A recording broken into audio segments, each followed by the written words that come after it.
If your toilet keeps running or won't stop filling up, it's probably because the float arm isn't adjusted right.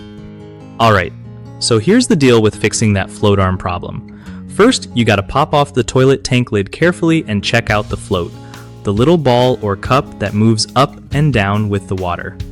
If it's too high, water keeps flowing in, and if it's too low, the tank won't fill enough. The easiest way to fix it is by bending the float arm gently.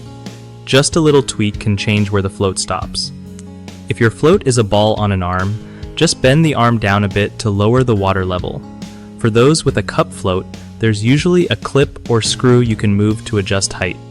Also, make sure nothing's stuck or blocking the float from moving freely because that causes issues too. After adjusting, flush a couple of times to see if it stops running and fills correctly.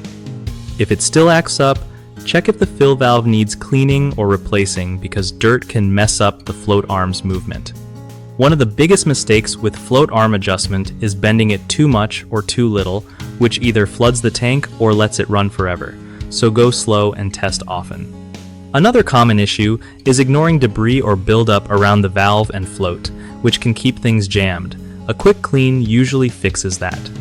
Lastly, people sometimes forget to check if the whole fill valve assembly is worn out. If it's old or cracked, no amount of float arm tweaking will help, so replacing that is your best call. BigHomeProjects.com is a really handy spot for homeowners trying to find trusted local contractors who actually know what they're doing.